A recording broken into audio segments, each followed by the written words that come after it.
Good afternoon po. Ito po yung paggawa ng pandesal na sinasabi ko. Sa mga nasa bahay lang at gustong kumita. Ito po, ngayon sa araw na to, gagawin po natin ng pandesal. Ito po yung bread machine kung meron kayo. Kung wala, pwede rin sa kamay.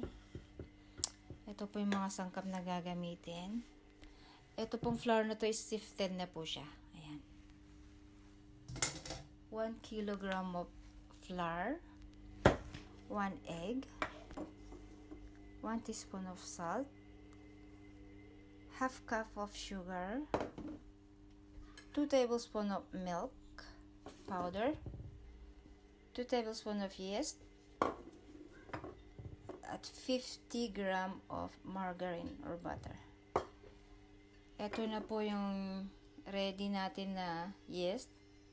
Ito po yung 1 cup of warm water. Lagyan po natin siya ng 1 teaspoon of sugar. Tsaka yung 2 tablespoon na yeast po natin. Then,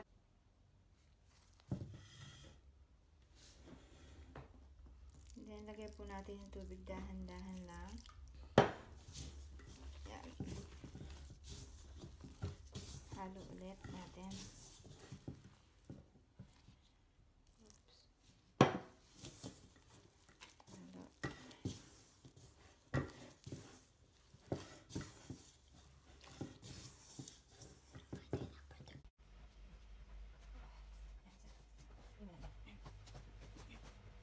Lalala ko siya.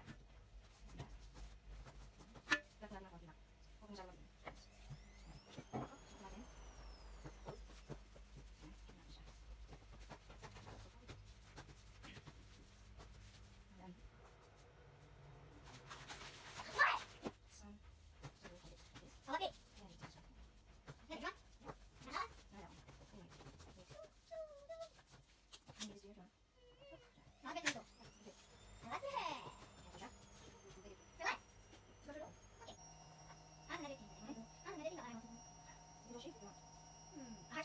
I want to drink my heart shape. So I did first after the ocean. Oh. After the ocean. Really? Yeah. In spite of the dots. You know why? Yeah. I don't think they can die. Everything.